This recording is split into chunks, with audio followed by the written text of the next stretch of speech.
आपके चेहरे पे गुलाल कितना खिल उठा है। क्या सच में रेखा और जया बच्चन कभी अच्छे दोस्त थे?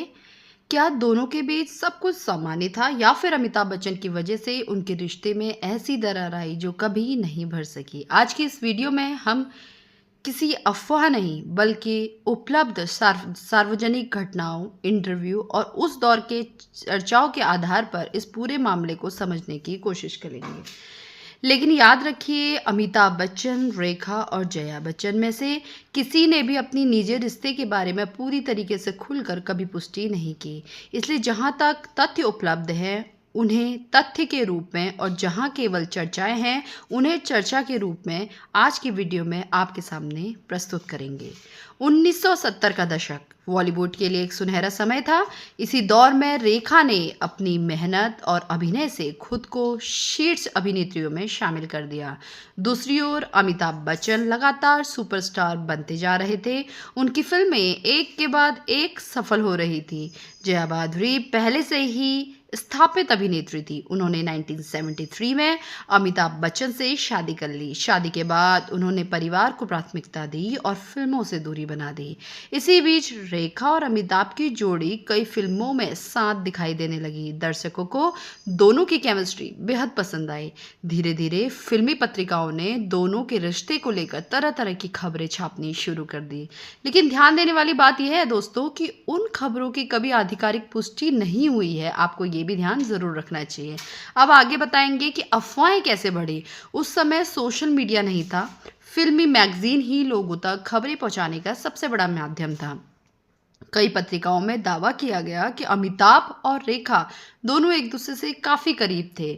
इन रिपोर्टरों में बहुत सारी रिपोर्टों में ये दिखाया कि उनके रिश्ते को लेकर लोगों के बीच में उत्सुकता बढ़ी जाए। हालांकि अमिताभ बच्चन ने हमेशा इस विषय पर चुप्पी बनाए रखी। जया बच्चन ने भी कुछ नहीं कहा इस विषय पर आज तक।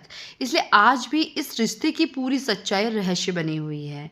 आगे कई लोग मानते हैं कि दोनों के बीच शुरुआती दिनों में सामान्य और सम्मानजनक संबंध थे। रेखा और जया बच्चन के बारे में हम बात कर रहे हैं दोस्तों, तो लोगों का मानना था कि दोनों के बीच में सामान्य और सम्मानजनक संबंध थे। पहले दोनों फिल्म इंडस्ट्री का हिस्सा थी और कई समारोह में साथ भी देखी जाती थी। लेकिन समय के साथ साथ मीडिया में आने वाली खबरों ने दोनों के रिश्ते को लेकर तरह तरह के अनुमान पैदा कर दिए। यह भी ध्यान रखना चाहिए कि किसी भी सार्वजनिक तस्वीर या समारोह में किसी निजी रिश्ते के बारे में कोई भी निष्कर्ष नहीं निकाला। एक सवाल जिसने पूरे देश का ध्यान खींचा, जब भी अमिताभ और रेखा किसी फिल्म में साथ नजर आते तो लोगों की दिलचस्पी सिर्फ एक फिल्म तक ही सीमित नहीं रहती। हर इंटरव्यू में पत्रकार उनके रिश्ते को लेकर सवाल पूछते। रेखा अक्सर सवालों को मुस्कुरा कर टाल देती। अमिताभ बच्चन इस विषय पर लगभग हमेशा ही चुप रहे। यही से ये रहस्य और भी गहरा होता चला गया। आगे हम वीडियो में इसके बारे में और भी बहुत कुछ जानेंगे कि कैसे रिपोर्टरों ने इस कहानी को एक बड़ा मोड़ दिया, किन घटनाओं ने लोगों के मन में सवाल खड़ा किए और क्यों आज भी रेखा, अमिताभ और जया का नाम एक साथ लिया जाता है। वीडियो में बने रहिए दोस्तों। अब डॉक्टर साहब से है ना? इनसे तो मैंने शादी की है। और प्यार? दोस्तों 1970 के दशक के आखिरी तक अमिताभ और रेखा के बारे में लगातार खबरें छपती रही। लगभग हर नई फिल्म के साथ इन चर्चाओं को हवा और मिली। हालांकि यह समझना ज़रूरी है कि रिपोर्टर्स की आधिकारिक पुष्टि तो नहीं, लेकिन उस समय मीडिया रिपोर्टर्स और अफवाहों के रूप में इसे बहुत ज़्यादा देखा जाता था। मुकद्दर का सिकंदर और बढ़ती चर्चाएं।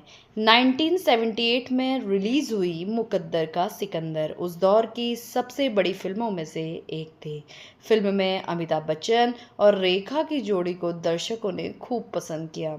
फिल्म की सफलता के बाद दोनों के रिश्ते को लेकर चर्चाएं और तेज हो गई।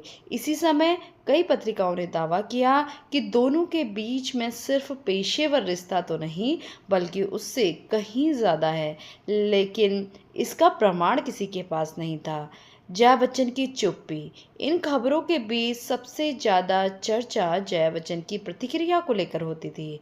लोग जानना चाहते थे कि आखिर जया क्या सोचती हैं, लेकिन उन्होंने भी कहीं कोई बयान नहीं दिया।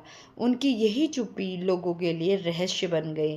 कई लोगों ने अपनी अपनी तरीके से इसका मतलब निकाला, लेकिन किसी भी निष्कर्ष की पुष्टि पूरी तरीके से नहीं की।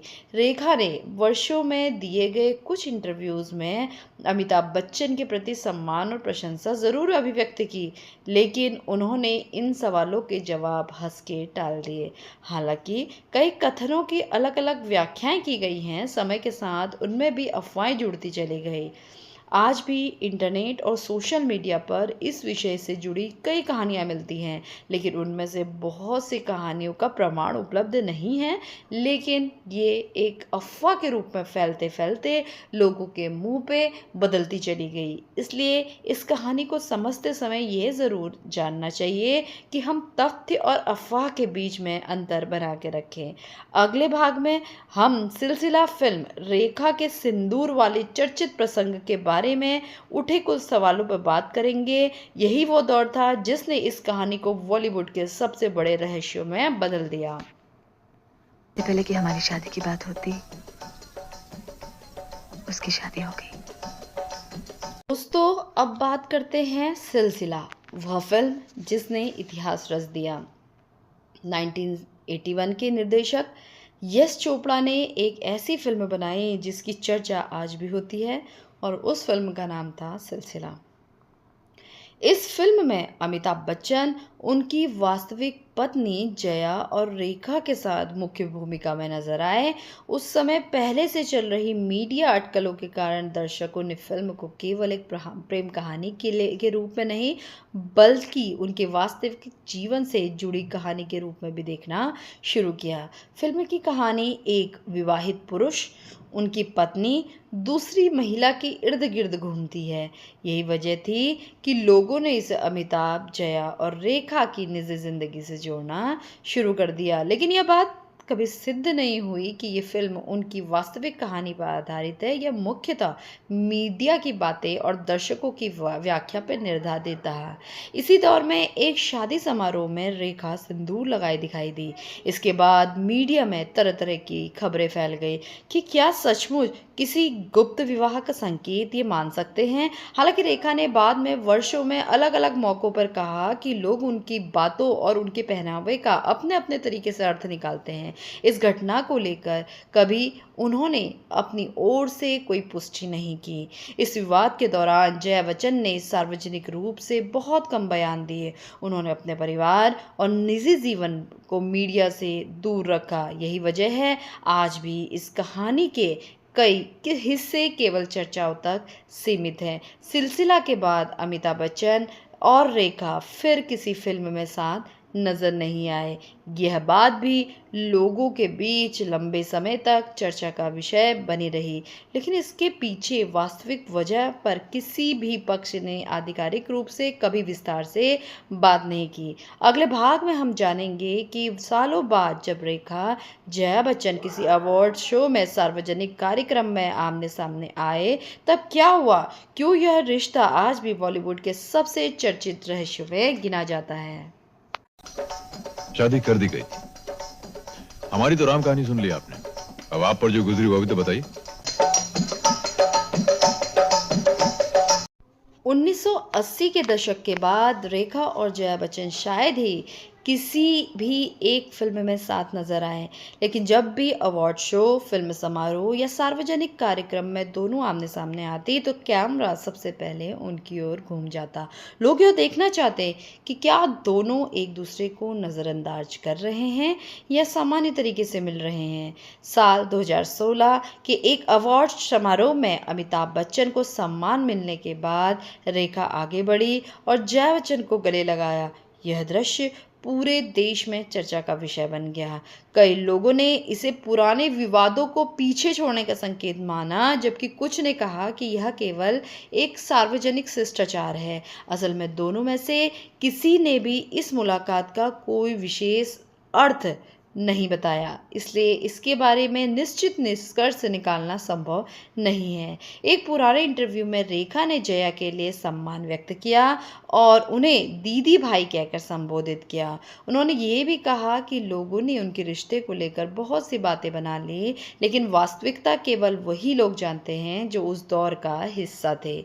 इसकी सबसे बड़ी वजह है कि तीनों ने अपने निजी जीवन पर कभी खुल के विस्तार से बात नहीं की। जहाँ चुप्पी होती है वहाँ अक्सर अफवाहें वर्षों तक चलती हैं। यही कारण है कि आज भी इस विषय पर नई नई कहानियाँ सामने आती हैं, लेकिन उनमें से किसी की भी पुष्टि नहीं हो पाती।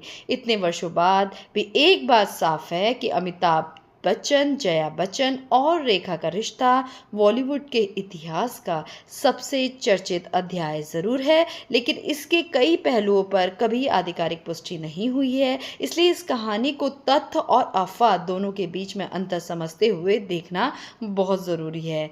इसी संतुलन दृष्टिकोण से हम इतिहास को बेहतर समझ सकते हैं। दोस्तों, अगर वीडियो पसंद आए तो चैनल को लाइक, शेयर और सब्सक्राइब ज़रूर कीजिए, क्योंकि मेरे चैनल में वही वीडियोस बस दिखाई जाती हैं, वही जानकारी दी जाती है जो वास्तविक में रूप से सोशल मीडिया पे आई होती हैं। कोई भी अफवाहें बढ़ा चढ़ाकर इस चैनल पे आपको नहीं बताया जाता। अगर वीडियो पसंद आए तो चैनल को लाइक, शेयर और सब्सक्राइब करना ना भूलें। बहुत बहुत धन्यवाद। आप जैसे प्यार करते थे उसकी शादी हो चुकी है?